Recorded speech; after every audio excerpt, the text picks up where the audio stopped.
Bonsoir à tous. Bienvenue à ce webinaire Foxstone sur la thématique de l'immobilier à l'ère du digital. Je m'appelle David Eleni, je suis cofondateur et responsable des opérations chez Foxstone. Ce soir, j'ai le plaisir de vous présenter Jérôme Félicité, président du groupe Régie Rhône, Régie de la Couronne et Barnzessa, Monsieur Nicolas Sabater, membre de la direction générale de Neuf Immobilier, et Monsieur Dan Amar, cofondateur et CEO de Foxconn. Alors, il est vrai que le secteur immobilier s'est très peu digitalisé durant près d'un demi-siècle. Et durant ces 10 dernières années, on a vu l'émergence d'un grand nombre de sociétés dites tech qui ont utilisé la technologie afin de transformer et faire évoluer les métiers de l'immobilier. Ce soir, nous allons tenter de répondre aux questions suivantes. De quelle manière la technologie a fait évoluer le secteur de l'immobilier? Quels sont les outils de suivi, les outils de gestion et les outils de vente finalement qui ont découlé de cette transformation digitale? Et de quelle façon les grands acteurs de ce secteur ont su s'adapter, se remettre en question et se digitaliser? Vous avez la possibilité de poser des questions tout au long du webinaire dans le chat qui apparaît à droite de votre écran. Afin qu'on adresse la question à la bonne personne, je vous prierai de mettre un arrobase avec le nom de la personne à laquelle vous souhaitez adresser la question. On répondra à l'intégralité de la question durant la session questions-réponses qui aura lieu à la fin du webinaire. Je vous propose, sans plus attendre, de démarrer ce panel qui réunit ces intervenants experts. Merci à tous pour votre présence. Je vois qu'on a déjà plus de 100 personnes qui sont connectées et je vous propose donc de démarrer ce panel avec la première question pour Jérôme. Jérôme, c'est vrai qu'on a traversé une crise sanitaire finalement qui a obligé toute les sociétés à se remettre en question, à travailler différemment et à collaborer différemment. Ma question, qui est une question assez classique pour démarrer ce webinaire, c'est de quelle façon finalement cette crise sanitaire a-t-elle accéléré la transformation digitale au sein de votre groupe? Alors, salut David, merci pour l'accueil et l'organisation de ce webinaire. Effectivement, à situation, j'ai envie de dire exceptionnelle, mesure exceptionnelle, c'est vrai qu'on a eu très peu de temps de réaction, puisque ça nous est tous tombé dessus. Et effectivement, je pense que la transformation digitale a pris toute sa mesure pendant cette pandémie, puisqu'on a pu effectivement, dans la mesure du possible, et je dis dans la mesure du possible parce qu'effectivement les événements étaient absolument peu communs, gérer les choses à distance. On avait eu la chance d'avoir développé le télétravail, d'avoir développé plusieurs activités digitales et numériques chez nous depuis maintenant quelques années, tant sur la gérance que sur le courtage. On n'était pas au bout de nos process et nos plateformes, mais effectivement, ça nous a peut-être permis de monitorer ça de façon plus simple que d'autres entités, et ça a vraiment pris toute sa portée, tant pour les activités récurrentes, parce que d'un côté, j'ai envie de dire, on a eu cette chance par rapport à d'autres acteurs économiques, je pense à la restauration, à l'hôtellerie. On ne nous a pas demandé de fermer le 11 mars. Au contraire, on nous a dit continuez à travailler, mais continuez à travailler à distance. Si je prends l'activité de gérance, il a fallu continuer à faire des états des lieux d'entrée, des états des lieux de sortie, organiser des déménagements, monitorer des comptes de gestion pour des bailleurs, privés, institutionnels, arrêter des chantiers, remettre en route des chantiers. Et finalement, tout ça, à mon sens, n'aurait pas été possible si on n'avait pas eu au moins une partie de base numérique et digitale développée afin de pouvoir tenir tout ça à distance avec nos collaborateurs. Super. C'est sûr que ça a énormément accéléré le processus. Aujourd'hui, j'imagine qu'il y a beaucoup de chantiers ouverts d'un point de vue technologique au sein du groupe. C'est quoi les gros chantiers que vous êtes en train de développer en ce moment? Alors pour nous, les gros chantiers, alors si je prends l'aspect gérance, on avait développé, on avait finalisé et bien heureusement à partir depuis le 1er janvier, bon, ça avait été aussi le cas par l'acquisition de la Régie du Rhône qu'on avait faite. Et on avait certains chantiers qu'on a finalisés mais accélérés en cours d'année dernière, notamment la gestion de la comptabilité à distance de l'entreprise complète, la comptabilité société, donc ce qui nous permet en tout cas dans les cadres dirigeants et autres de monitorer à distance sur les iPhones, sur les iPads, toutes les validations de comptabilité société avec un workflow complet, et également pour nos clients. Donc ça, c'était très important. Et puis sur l'activité courtage et vente sur plan qui est assez présente chez nous, on avait développé avec nos équipes marketing l'année dernière une plateforme digitale collaborative complète qui s'appelle BeLife et qui permet en fait, c'est des fonctionnalités qui permettent à un promoteur de suivre l'entier de sa promotion à distance avec un tableau de bord complet, avec un suivi des états des lots, un calendrier des actions, des suivis marketing, des budgets, des actions marketing, des rapports statistiques complets. Et on a pu le coupler pendant le Covid, c'était assez intéressant sur quelques promotions qu'on avait. On a lancé des webinars qui nous ont permis de faire des pré-lancements de commercialisation avec vraiment une gestion à distance de la part des maîtres d'ouvrage et autres, avec un workflow de suivi complet et qui en fait a pris toute sa portée pendant cette crise. C'est très intéressant parce que ça pousse à remettre aussi peut-être en question une certaine partie des événements physiques en fait qu'on a l'habitude de faire et de voir qu'on peut avoir un écho finalement avec des outils digitaux qui peuvent être complémentaires à d'autres types d'événements qu'on a organisés dans le passé. Alors, ce qui était intéressant, c'est que tout le monde a découvert Zoom et Demio et Teams et tout ce qu'on veut. Et finalement, on s'est rendu compte qu'on pouvait parfaitement communiquer à distance sans, et je le dis toujours parce que je m'exprime assez souvent sur certains médias ou journaux depuis quelques mois, voire 2-3 ans, sur le fait que pour moi, mais ça c'est très personnel, on ne remplacera jamais l'aspect humain et on a des métiers de service. Donc, en fait, je pense que le grand pari de nos métiers, c'est s'entourer de bases digitales et numériques qui sont performantes, mais qui sont couplées par la suite avec un aspect humain et métier. On peut faire toutes les matrices de calculation qu'on veut sur les estimations. On en parle beaucoup dans le monde du courtage, par exemple, mais on ne remplacera jamais pour moi la connaissance du marché, la connaissance humaine. Donc, tout ça, c'est une douce alchimie à trouver afin d'offrir à nos clients les meilleures bases possibles. C'est vrai que pendant cette crise, tout ça a pris une portée incroyable puisqu'on n'avait pas le choix. Et quand on n'a plus le choix, on a réussi à faire en 2 mois ce qui prend des fois 6 mois ou 8 mois. Alors peut-être que c'est parce qu'on avait moins d'autres activités et qu'on était obligé et forcé, mais c'était intéressant de voir que contraint et forcé, on accélère le process. Très intéressant. Merci pour ce résumé. Je me tourne à présent vers Nicolas de la régie Nef Immobilier. C'est vrai que Nef a développé, je dirais, la technologie au sein du groupe depuis déjà plus d'une dizaine d'années. Ce qui m'intéresse aujourd'hui, c'est peut-être que vous me parlez de toutes ces applications que vous avez développées pour les propriétaires et pour les locataires au sein du groupe Nef. Effectivement, bonsoir David, bonsoir à tous et merci pour l'organisation de ce webinaire. Je dirais, nous, juste pour rebondir sur le Covid en 2 mots, on savait en théorie que ça devait fonctionner à distance, on ne savait pas si en pratique ça allait fonctionner. Et donc, le lundi soir, le Conseil fédéral annonce qu'effectivement, nous allons devoir un peu réduire l'activité. Et le matin, mardi, on était 280 collaborateurs sur 320 connectés et travaillant à distance pour nos clients. Donc, on était assez contents que ça fonctionne. Après, comme disait Jérôme, nous, nos valeurs, c'est l'être humain. Et donc, on continue dans ce contact être humain avec toutes sortes de clients, propriétaires, locataires, copropriétaires ou acquéreurs ou vendeurs. Mais c'est vrai que ça fait plusieurs années qu'on a développé différentes plateformes d'accès à distance pour tous nos clients.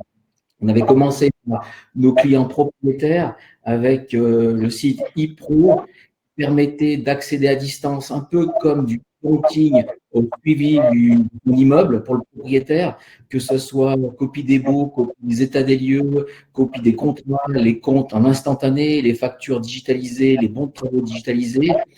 Mais ce propriétaire décide de se connecter quand il le souhaite, mais c'est quand même à nous de lui apporter l'information. Et donc, avec le push mail, il choisit la fréquence, 1 fois par semaine, 1 fois par mois, et l'information qu'il souhaite. Uniquement les baux, uniquement le contentieux, et ça permet effectivement d'avoir cette relation avec le propriétaire. Après, on avait enchaîné sur le e-copropriétaire, qui lui était la même chose, mais pour la copropriété, une unité avec, je dirais, un accès collectif, pas d'accès individuel à son compte propre, mais par contre, il retrouve tout ce qui est copropriété, la police, le bâtiment, assurance, s'il veut faire revoir son hypothèque, le règlement de copropriété, les comptes, les derniers PV et je dirais tout ce qui est de la gestion au quotidien du copropriété. Après, nous avons intégré notre autre partenaire qui était nos autres partenaires qui sont des fournisseurs, où là, on a essayé de supprimer le papier. Et l'avantage, c'est que le fournisseur reçoit une demande de devis ou une demande de don sur une plateforme. Il répond sur la plateforme, on reçoit le devis ou la facture sur la plateforme et le gérant valide directement soit le devis, soit la facture et paye de manière informatisée. Et donc, nous avons 0 papier tout au long de la démarche et le propriétaire retrouve, je dirais, de la demande de devis à la facture dans son compte de gestion en fin d'année. Et puis, il nous manquait le dernier petit frère de la société, c'était le ILOC. C'est considérer nos locataires comme nos clients a toujours été chez Nef important, mais c'est vrai qu'on ne savait pas quoi mettre comme information dans le ILOC. Et finalement, on l'avait lancé il y a quelques années. Il balbutiait, est-ce qu'on mettait toutes les archives, est-ce qu'on mettait toute la nouvelle correspondance uniquement. Et là, on l'a lancé vraiment pendant le confinement Covid avec l'application QR Code. Chaque locataire a reçu un QR code qui lui permet de signifier un incident qui peut arriver dans son appartement, que ce soit à minuit, le soir ou le week-end, avec une photo directement. Je dirais, ça remplit le bon travail qui arrive chez le gérant le lundi matin. Et après, quand le gérant prend en charge, je dirais, cette demande, automatiquement, le locataire a l'information que la demande a été prise en charge et qu'il y a un bon travail qui a été fait. Voilà un petit peu les 4 axes de la gérance. Et il y avait l'axe courtage où effectivement, Gérofinance est très en avance, comme disait Jérôme, avec leur plateforme courtage. Et nous, elle est aussi nous touchant pour pouvoir justement suivre ces visites virtuelles, suivre cette commercialisation et avoir une information online à flux tendu pour les promoteurs. Voilà un petit peu chez Nef. C'est très intéressant. On voit finalement que c'est des outils de gestion, c'est des outils de suivi. C'est des outils aujourd'hui qui permettent de mettre en avant la vente finalement et puis surtout de gérer tous les intervenants et d'éliminer finalement des tâches qui peuvent être chronophages aussi bien au niveau de la gérance immobilière qu'au niveau de la vente. C'est au centre de nos préoccupations. Hein. Ça fait partie aussi des raisons pour lesquelles on a décidé de lancer Foxstone. Mais sur ça, j'aimerais bien entendre Dan qui peut peut-être nous décrire aussi quels sont les outils en fait de suivi et de reporting qui ont été développés par Foxstone. Parce que je pense qu'ils sont très complémentaires avec ce que Jérôme et Nicolas ont pu présenter. Alors, bonjour à tous. J'attends juste que la vidéo arrive. Bonjour à tous. Nous, du côté de Foxstone, donc plateforme d'investissement, ce qu'on a fait, c'est que depuis le début, on a essayé vraiment de tout digitaliser, depuis le début jusqu'à la fin de la transaction immobilière. Donc, première chose qu'on a développée, c'est vraiment le suivi. C'est-à-dire que l'investisseur doit être renseigné des différentes étapes par lesquelles il doit passer pour acquérir en fait sa part de copropriété. Et dépendamment de là où il se trouve, il faut qu'il soit au clair sur quelle est la prochaine étape, qu'est-ce qui a déjà été fait et qu'est-ce qui reste à faire. Donc ça, c'est vraiment le suivi de la transaction qui est disponible en tout temps pour chaque investisseur. Quelque chose de très important qu'on a fait, ce sont les tableaux de bord, donc les dashboards qui permettent à chaque instant finalement de représenter graphiquement et de façon très simple et très lisible la performance et puis l'exposition de l'investisseur. Alors, on a des graphes de diversification, on a des graphes qui montrent les cash flows par immeuble qui ont été remontés finalement à l'investisseur ou à la map. Et puis, on a accès à l'ensemble de la documentation que les investisseurs ont signée. Donc, tous les contrats, les procurations, le contrat de copropriété, mais aussi tous les contrats en relation avec l'immeuble, c'est-à-dire le contrat de dette, le contrat de régie, etc., etc. Donc, on a par immeuble, par investisseur, eh bien, des capacités finalement pour montrer certaines données, certains PDF et tout est enregistré. Quelque chose d'efficient pour nous, finalement de recevoir un maximum d'investisseurs parce que notre but, c'est de démocratiser l'investissement immobilier. On a beaucoup de demandes. Et alors, pour pouvoir gérer ces demandes, on a créé un système qui permet de générer tous les contrats online. C'est-à-dire que l'investisseur rentre son nom, son prénom, son adresse quand il crée son compte. Et en fonction du nombre de parts et du type de deal qu'il a envie d'acheter, eh bien, il y a un contrat qui est généré automatiquement. On n'a plus besoin d'envoyer les contrats par la poste. Ça mettait des jours et des jours. Aujourd'hui, ça se génère automatiquement sur la plateforme et il peut le downloader. On a les rapports aussi, les rapports trimestriels. On fait des rapports trimestriels aux investisseurs pour leur rendre compte de ce qui se passe en fait dans les immeubles dans lesquels ils ont investi. Donc, les données viennent de la régie. On les analyse, on les traite et elles sont uploadées finalement dans un fichier qui apparaît sur le dashboard des investisseurs. Donc, ils voient que trimestre 1, trimestre 2, trimestre 3, il peut aller cliquer pour voir ce qui s'est passé dans l'immeuble. Et puis, finalement, quelque chose de très important pour nous. On a créé donc cette plateforme pour que les investisseurs se connectent et voient le film de l'immeuble, voient les documents, voient le data room pour pouvoir investir. Mais il faut pas oublier que de l'autre côté, on a aussi un écosystème complet qui doit avoir accès à certaines datas. Typiquement, les banques doivent avoir accès au nom de tous les investisseurs et de tous les fichiers qu'ils ont remplis pour la banque pour qu'elle puisse analyser les investisseurs, tout ce qui est LBA et autres. Et donc, la banque se connecte par lien sécurisé sur la plateforme Foxstone. Elle ne voit que les documents en relation avec la banque et elle peut donc valider un par un et de façon extrêmement efficiente tous les investisseurs. Pareil pour les notaires. Le notaire doit faire des tests quand on achète du résidentiel LFIE, la loi sur la détention des immeubles par les étrangers. Donc, les investisseurs doivent être soit suisses, soit résidents suisses. Et alors, pour cela, au lieu de prendre le téléphone et d'appeler et d'envoyer des milliers d'emails à notre cher notaire, eh bien, il se connecte sur la plateforme et il voit lui aussi la liste des investisseurs et il peut checker les cartes d'identité, les passeports et les procurations parce que ce sont ces procurations qui vont nous permettre d'acheter l'immeuble au nom des investisseurs et c'est lui qui doit les vérifier. Et puis, finalement, c'est les avocats et les évaluateurs qui travaillent avec nous. Donc, les avocats qui font la legal due diligence, l'analyse légale de tout l'immeuble. Donc, on a les baux, on a le registre foncier et je passe, et les contrats d'entretien et autres. Donc, les avocats se connectent, ils ont accès à ça. Et les évaluateurs ont accès aux plans, ont accès aux photos. Ils y vont de toutes les façons, mais pour préparer la visite, ils ont accès aux photos, ils ont accès à toutes les données qu'on met en ligne pour eux, pour qu'ils puissent faire leur évaluation. Finalement, on voit qu'on a des plateformes qui sont complètement intégrées, hein, que ce soit chez Réginef, Girofinance ou même Foxstone, finalement, qui réunit tous les interlocuteurs qui sont impliqués dans une transaction, qui sont impliqués dans la gestion d'un actif immobilier. J'ai lancé un sondage à l'écran auquel ont répondu une bonne partie des participants. Et j'aimerais le dire et donner la réponse pour rebondir à la prochaine question que je vais poser à Jérôme.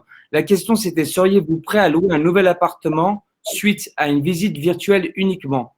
C'est quand même très intéressant parce que près de 40% des gens aujourd'hui seraient prêts à louer un nouvel appartement sans même se déplacer physiquement pour aller voir l'appartement. Alors, Jérôme, je me tourne vers vous. Comment est-ce que vous avez justement organisé les visites pendant le confinement? Est-ce que vous avez finalement eu recours à des visites virtuelles? Et puis, quelle importance finalement est-ce que la visite virtuelle va avoir aujourd'hui et demain dans vos processus internes pour justement louer des appartements? Alors effectivement, on a développé chez nous donc les visites virtuelles avec un outil qui s'appelle NodalView, mais qui est un outil qui existe sous plusieurs formes. Il y a Matterport aussi, qui est un autre outil qui existe et qui permet aujourd'hui véritablement, tant à la location qu'à la vente, de visiter de façon 360 un objet, c'est-à-dire dans une maison de se balader dans absolument toutes les pièces et de pouvoir vraiment avoir une visite qui retranscrit au mieux, je dirais, l'état de l'objet. Donc effectivement que pendant le Covid, ça a pris beaucoup d'ampleur puisqu'on a finalisé en fait, par exemple, alors si je prends le côté courtage du côté Barnes, nos courtiers ont finalisé de transformer digitalement tous leurs objets, ce qu'ils n'avaient pas forcément toujours fait, mais comme je disais en début de webinaire, finalement, quand on n'a plus le choix, on est forcé. Et en fait, ça nous a obligés à maximiser les visites virtuelles. Donc, on en a eu passablement.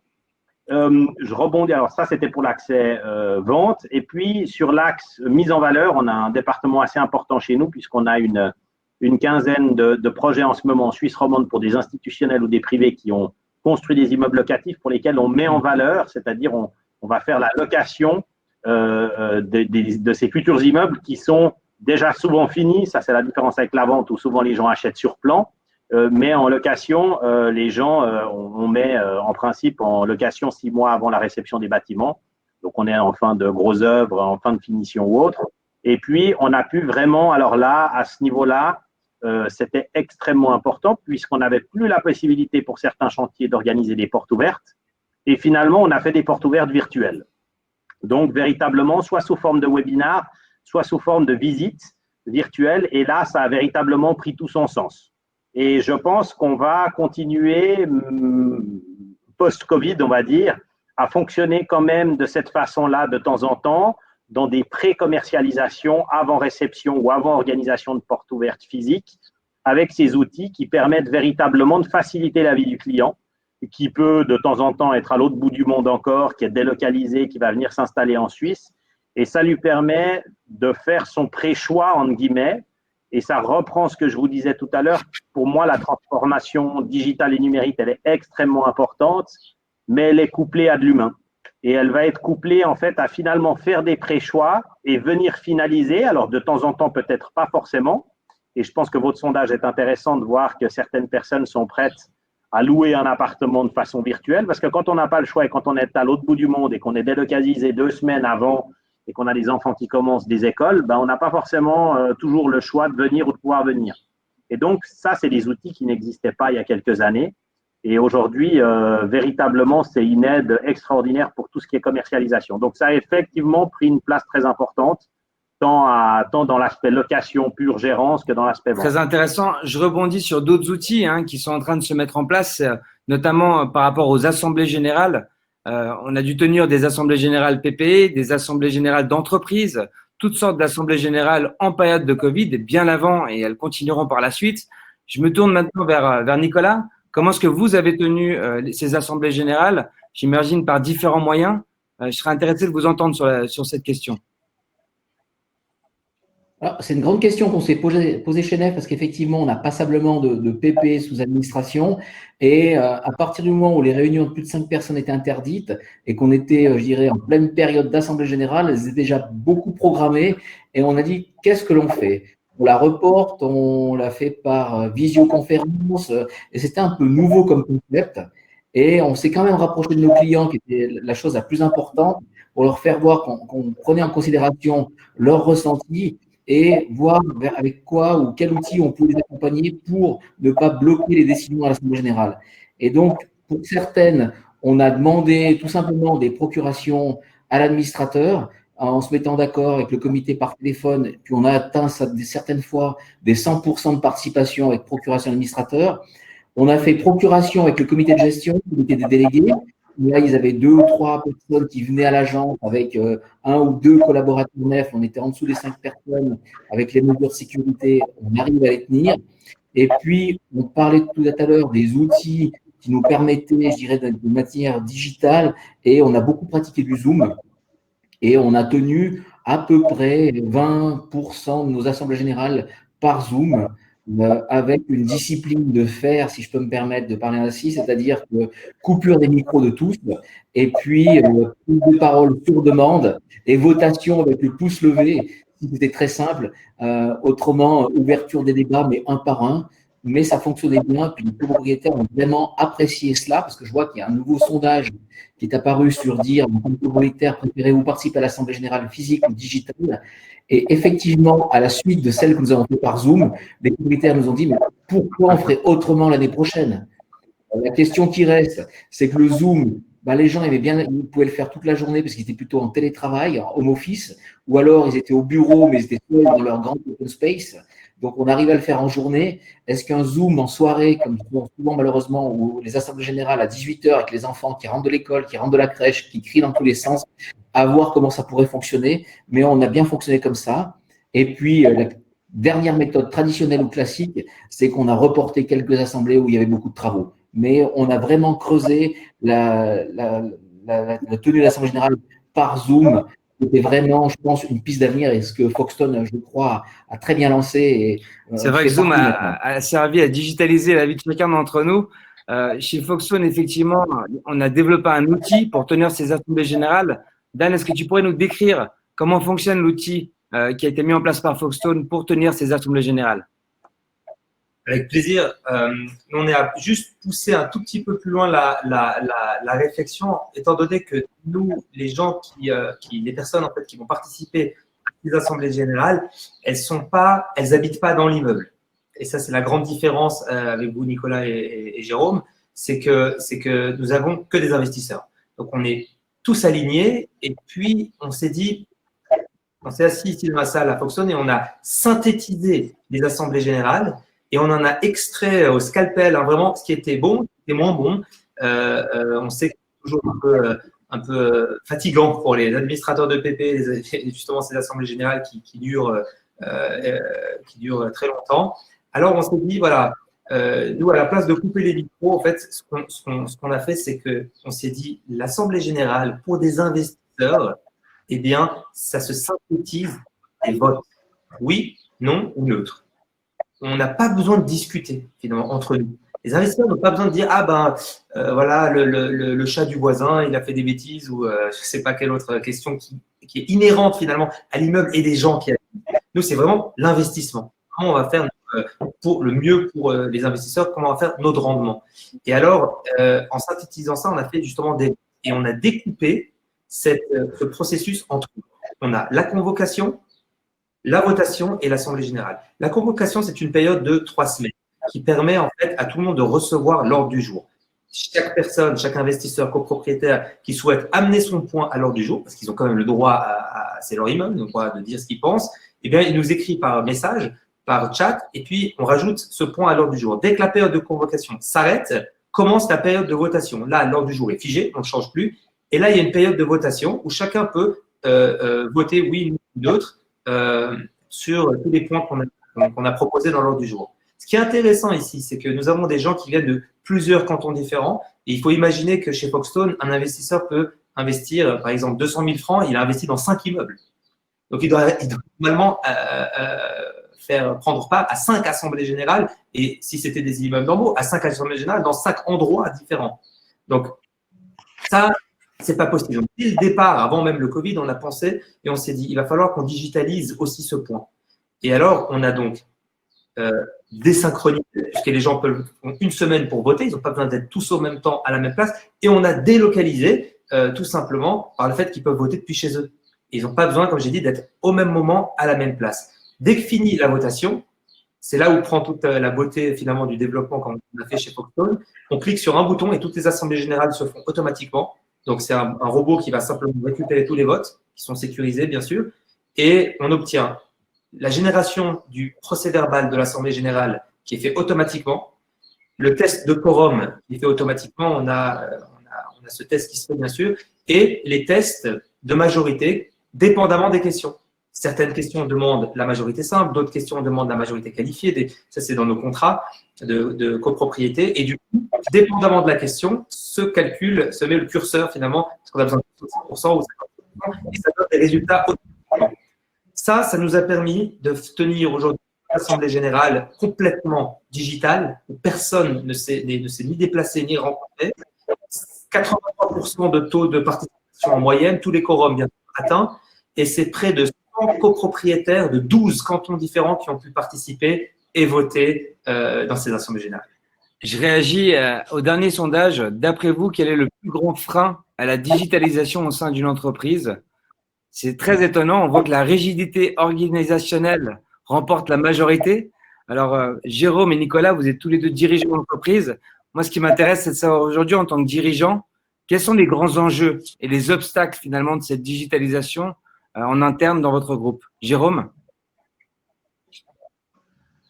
Alors, je pense que c'est assez juste. Ces 28 réponses qui représentent 65% sur la rigidité organisationnelle, ça ne m'étonne pas du tout. Pour nous, on a une chance d'avoir un panel de direction avec un âge moyen à 47 ans, ce qui peut paraître âgé pour certains ou jeune pour d'autres. Mais disons, on est dans une génération, on a commencé à digitaliser il y a à peu près 7 ans. Moi, je me rappelle un tout petit peu nostalgique, mais j'avais introduit il y a à peu près 7 ans ou 8 ans le premier vote électronique par assemblée dans la plus grande assemblée de copro qu'on a à Genève qui représente 300 copropriétaires. Et on avait été les premiers à faire ces votes électroniques comme à l'UBS finalement. Et je me rappelle que l'assemblée à la base prenait 5 heures à peu près, 44h30 et 5 heures. Et on était, l'année où on a introduit ces votes électroniques, passé à 2h30. Et c'était finalement la genèse de ce qu'on avait mis en place, ce que Dan raconte de façon hyper efficiente au niveau de Foxstone. C'était les premiers pas de la digitalisation chez nous. Donc, je pense que la rigidité organisationnelle, on a compris en tout cas chez nous que c'était finalement l'avenir de nos métiers. Et j'en suis encore aujourd'hui sûr, couplé à de l'humain, je le répète, c'est très important.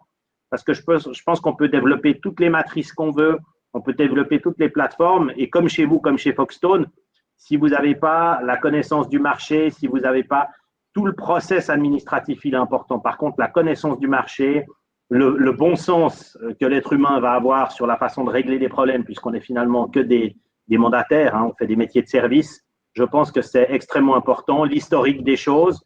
Et puis alors, sur le coût financier, je pense que c'est extrêmement important parce qu'on a des métiers qui sont à des rentabilités qui peuvent être correctes, mais qui ne sont pas les plus hautes rentabilités de l'économie. Et je pense que ce coût financier, il est à monitorer de façon extrêmement importante. Il doit se lisser sur plusieurs années. Et je pense que ça, c'est un argument très important dans toute notre profession. C'est un long process qu'on met en place sur plusieurs années qui permettent d'aller en fait finalement à quelque chose d'important. Alors, si je regarde mes bilans de société, c'est sûr que la place aujourd'hui de l'informatique et de la digitalisation, elle a pris l'ascenseur depuis quelques années. En résumé, finalement, c'est apprendre du savoir-faire de l'entreprise, hein, de ses compétences techniques, de son historique, de son réseau, et puis développer une technologie finalement qui est adaptée à ses besoins et qui lui permet de grandir, mais sur ses acquis qui sont basés sur un vrai métier parce que le métier de l'immobilier est un métier bien à part, et je dirais pas que c'est un métier finalement, c'est plusieurs métiers. Nicolas, est-ce que vous pouvez réagir également là-dessus? Quels sont, selon vous, les enjeux et les obstacles de cette transformation digitale? Les enjeux, je dirais, c'est de savoir devancer le besoin du client et savoir lui apporter l'information de manière le plus simple possible avec des outils très simples, avec une rentabilité quand même, comme disait très bien Jérôme, parce qu'on n'est pas dans des rentabilités exceptionnelles. Et puis, l'autre enjeu, c'est de ne pas être à deux vitesses et de laisser pour compte, si je puis dire, qui n'ont pas de smartphone, qui n'ont pas de tablette, qu'on a encore des locataires, des copropriétaires qui viennent payer à la poste avec une carnet du lait, leur loyer ou leur charge de copropriété. Et cela, il est exclu de leur envoyer un QR code pour faire des demandes de bons de travaux ou leur envoyer un lien webinar pour faire une conférence ou pour faire une assemblée générale de copropriété. Donc, c'est vraiment là aussi qu'une régie, une grande régie comme les nôtres, doit pouvoir apporter un service aux clients en étant ouvert avec des amplitudes horaires importantes par téléphone ou en rendez-vous pour accompagner ces clients-là. Donc, vraiment, il y a ces deux vitesses à ne pas avoir des laissés pour compte. Et puis après, effectivement, les enjeux, c'est des gains de productivité, c'est apporter l'information en tout temps et puis lancer de nouveaux produits pour, je dirais, avoir une image technologique importante et apporter un service supplémentaire aux clients, comme Foxstone a été novateur dans son concept, dans son business model au départ, et puis dans la suite avec ses assemblées générales décomposées en 3 périodes, mais qui fonctionnent très très bien pour des investisseurs. Finalement, c'est de l'innovation avec l'humain au centre de toutes les décisions et de toutes les perspectives. Dan, finalement, quels sont selon toi les outils de demain dans le secteur de l'immobilier?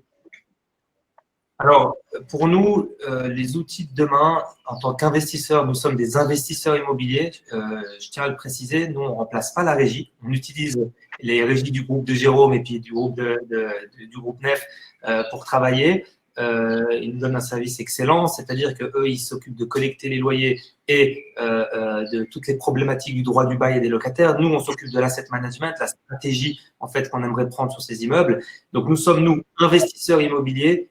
Nous, les outils de demain, je pense, dans la vision finalement de Foxstone, le master plan de Foxstone, c'est un investissement immobilier qui s'échange. C'est-à-dire que nous, on vise vraiment à démocratiser l'immobilier. Donc ça, c'est quelque chose qu'on a plus ou moins fait grâce à un ticket d'investissement à 25 000 francs.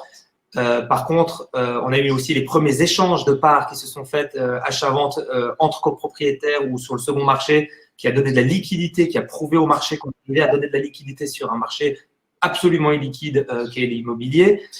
Mais dans la vision, dans le master plan de Foxstone, c'est de l'immobilier qui s'échange comme à la bourse, c'est-à-dire des tokens qui représentent des parts d'immeubles qui peuvent s'échanger, des parts de dette, des parts de projets immobiliers, donc des compagnies qui vont faire donc, des projets immobiliers.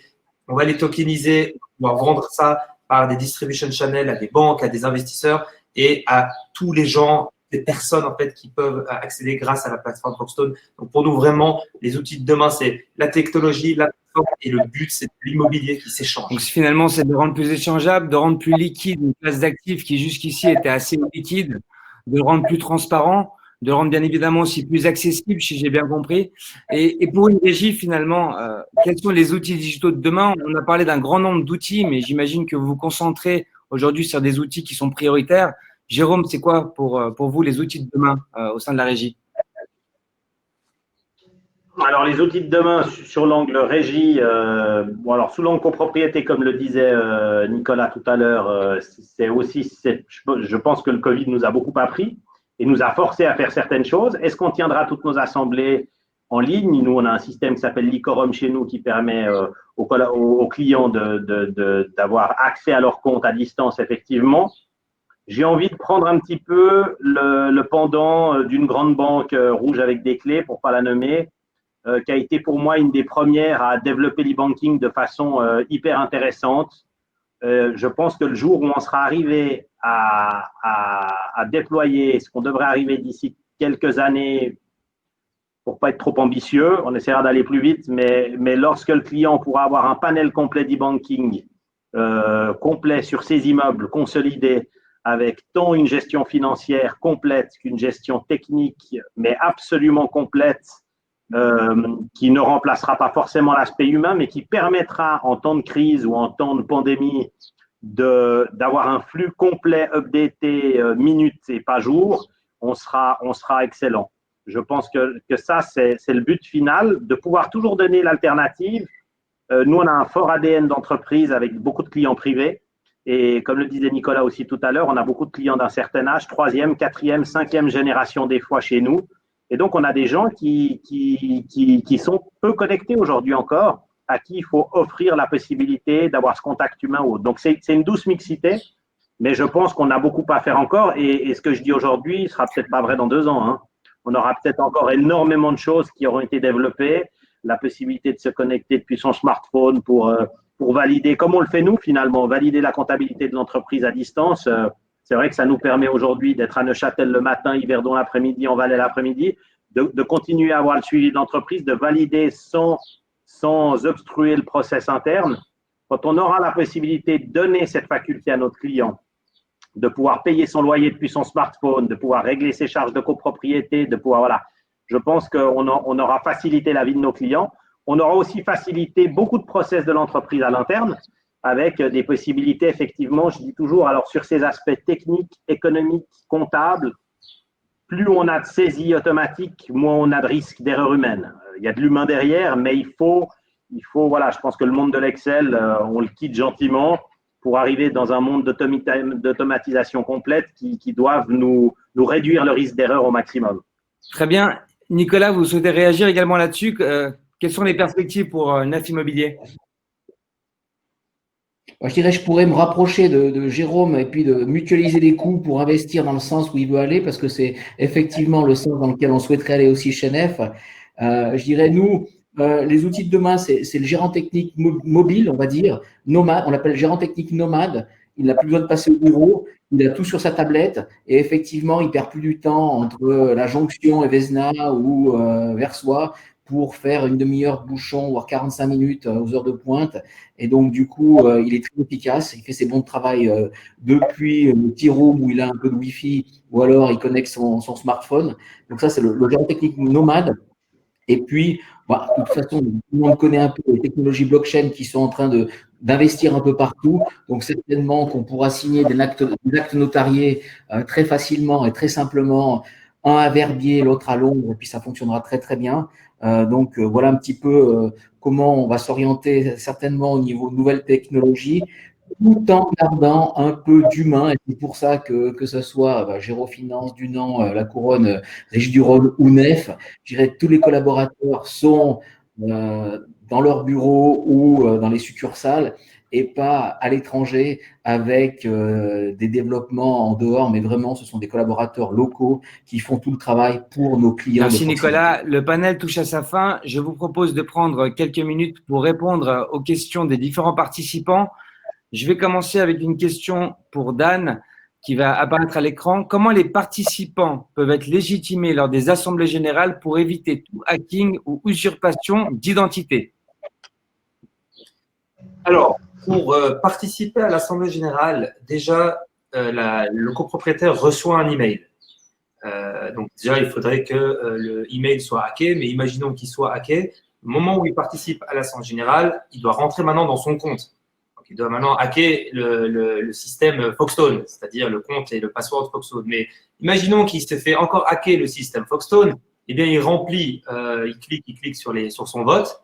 Et puis, à la fin du vote, il y a un système de sécurité que notre CTO Yossi nous a mis en place. C'est un double check, on appelle le double layer de sécurité, où il reçoit un SMS où il y a un chiffre qui sort, 4 ou 10 chiffres qui sortent, et puis il doit les rentrer en fait dans le système qui valide. Donc finalement, le hacker, avec la double authentification, il doit hacker aussi maintenant, il doit avoir pris le téléphone portable de l'investisseur. Donc, on a ces 3 points qui sont extrêmement solides en termes de sécurité.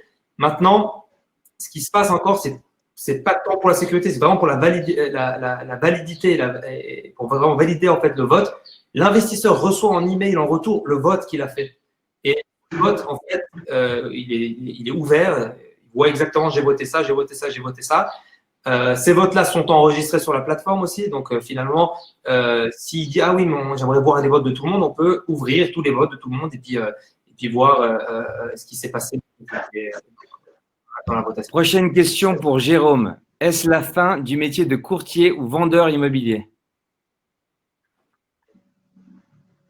Alors, vaste sujet d'actualité en ce moment, s'il en est, puisqu'on a des confrères qui viennent de sortir des formules de courtage à moindre coût, ce que j'appelle le courtage low cost. Je pense pas du tout. Au contraire, je vous redis que pour moi, je pense que l'aspect humain est extrêmement important dans ce que je viens de dire et on se parle beaucoup au niveau des associations en ce moment pour défendre une corporation où la concurrence est saine. Par contre, je pense qu'il ne faut pas faire n'importe quoi. Et je crois que nos métiers sont des métiers où il faut de la formation, où il faut beaucoup d'expérience, il faut une excellente connaissance du marché couplée à d'excellents outils digitaux. Et je pense que de réduire notre métier à un simple coupon de 500 francs, c'est une vaste supercherie. Et je pense que véritablement, on n'a pas le droit de tromper le client de cette façon.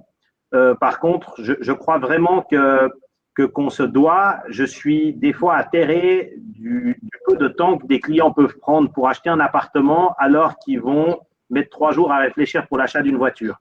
Et je dois dire que nos métiers ont besoin d'être valorisés.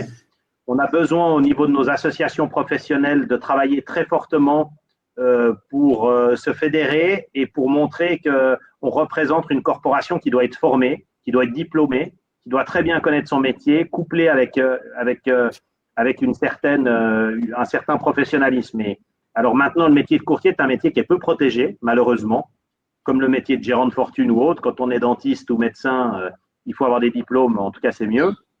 Et nos métiers sont peu protégés. Je pense que dans l'avenir, il faut qu'on travaille fortement à ça, puisque je pense qu'il y a beaucoup d'abus.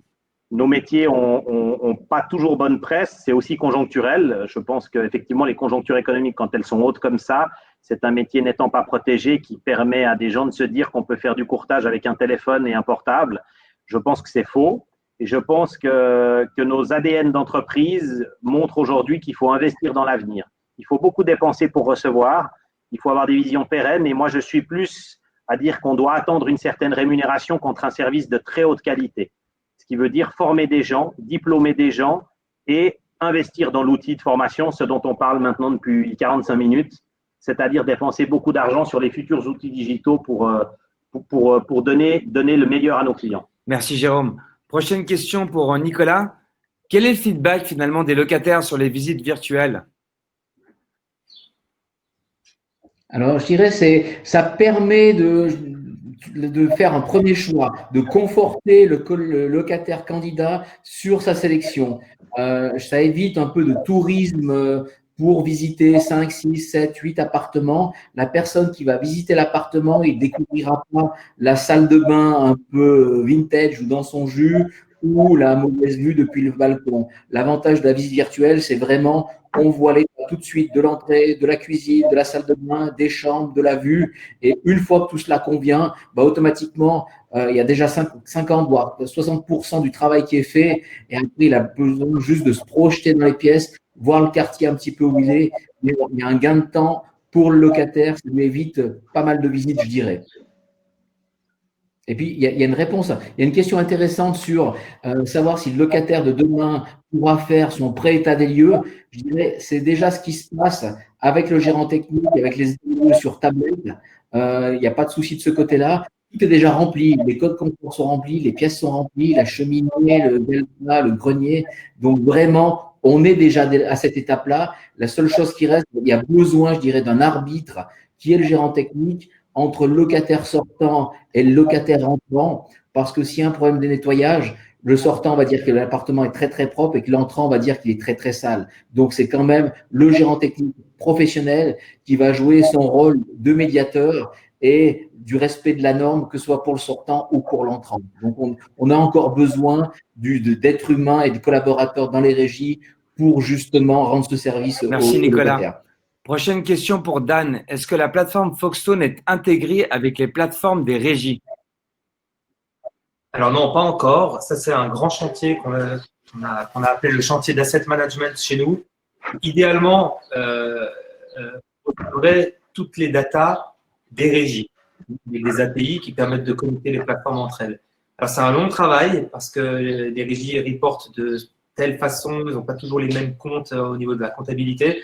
Moi, j'ai eu l'expérience d'avoir un reporting de plusieurs régies quand je travaillais en Allemagne. On avait des dizaines de régies qui envoyaient les datas et puis à la fin, on recevait même un papier de Berlin où c'était écrit à la main les comptes. Donc, la consolidation, c'est vraiment le point essentiel pour l'asset management. Aujourd'hui, on utilise simplement les plateformes des régies qui sont très, très bien.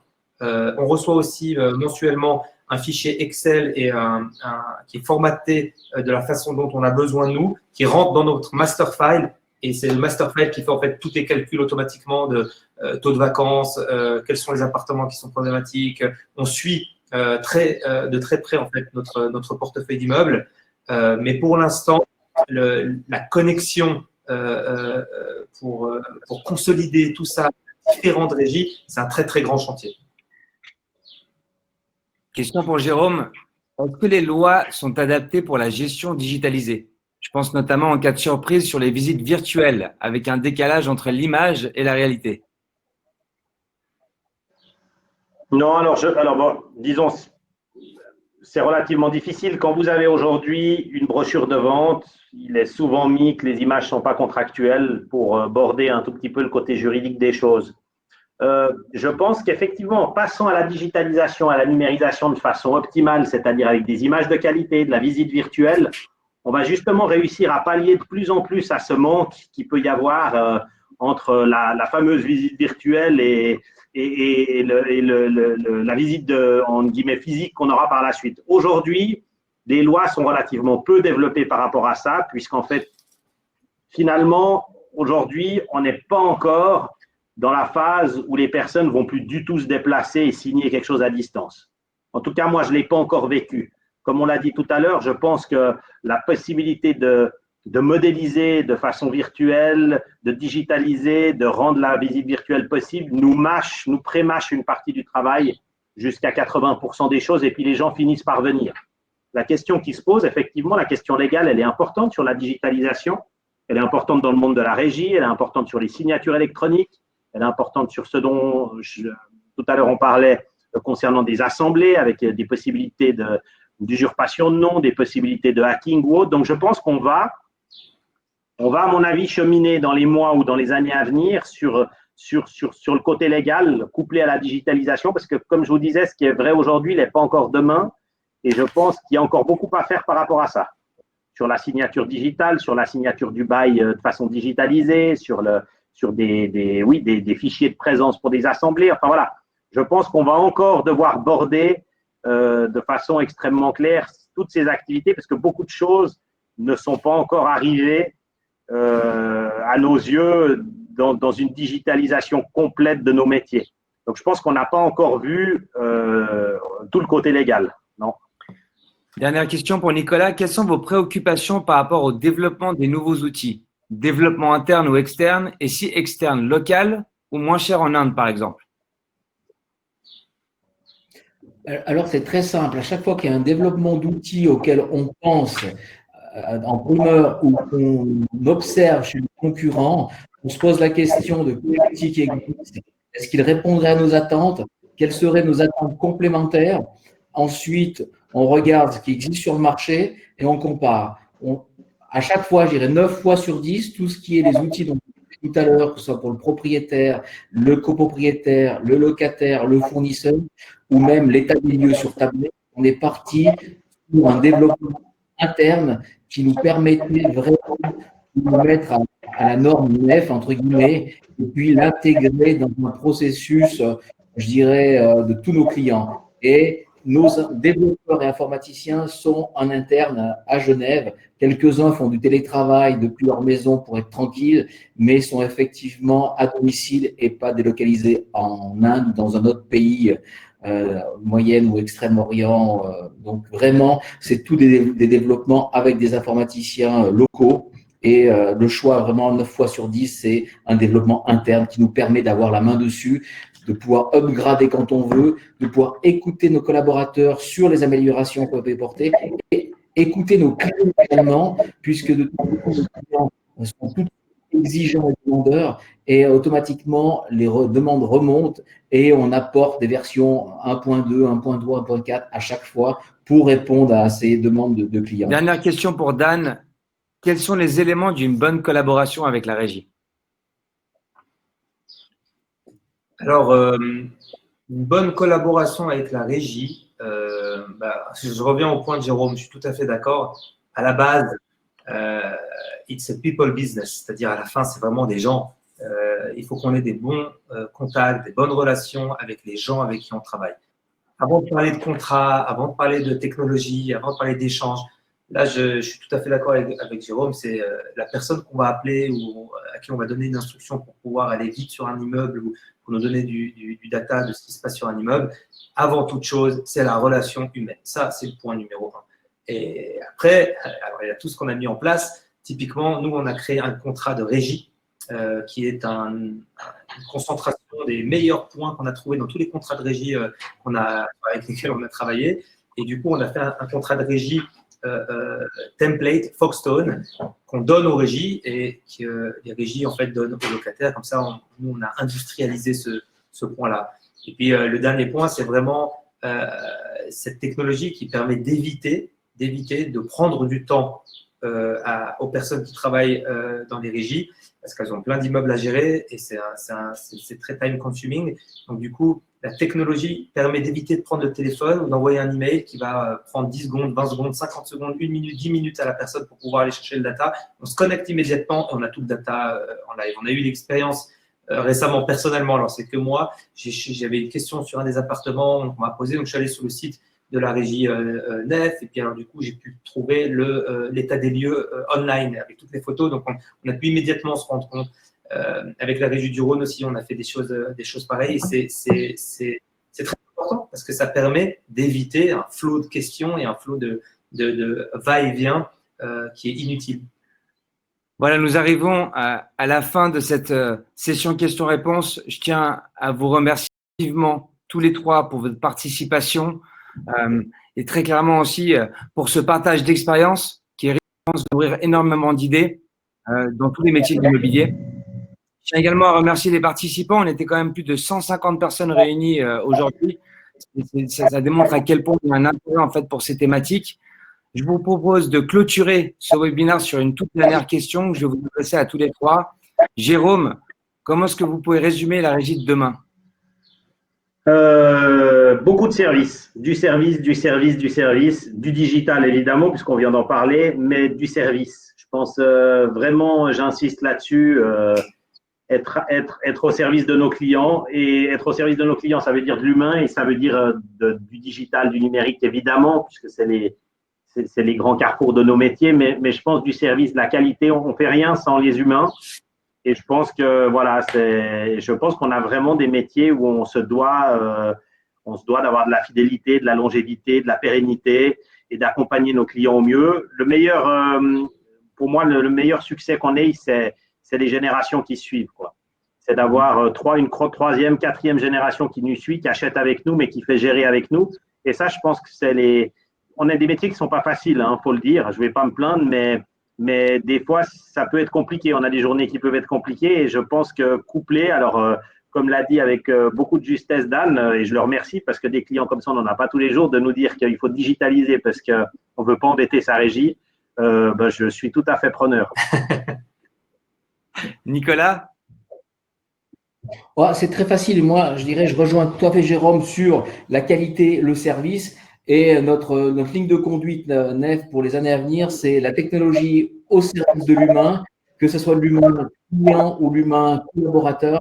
Vraiment, l'idée, c'est que vraiment que cette technologie nous accompagne afin de nous simplifier la vie. Et pour les clients et pour les collaborateurs, ça nous aide de se concentrer sur les activités qui évoluent et automatiser les choses un peu moins rentables et facilement automatisables. Voilà un petit peu donc l'humain, du service et de la qualité avec le digital. Je vois que finalement, vous vous entendez parce qu'on utilise finalement les mêmes mots. C'est ça qui est très intéressant. On se retrouve autour de l'humain finalement qui est au centre en fait de tout ce qui va être développé d'un point de vue technologique parce qu'on doit répondre à ses besoins, aux besoins de ses clients, aux besoins de ses partenaires pour créer finalement un écosystème qui soit plus efficient et qui soit plus interactif et qui peut s'adapter, comme vous l'avez si bien résumé, aux différentes générations. Je vous remercie vivement pour votre participation. On a été ravis de vous accueillir pour ce webinaire Foxstone. Pour ceux qui ont assisté au webinaire, vous aurez la possibilité de voir la totalité du webinaire avec un lien replay qu'on vous enverra par email. Pour ceux qui souhaitent en savoir plus sur le fonctionnement du crowdfunding immobilier, vous pouvez créer un compte sur foxstone.ch. Merci à tous et à très bientôt. Merci. Merci. Merci beaucoup. Bonne journée.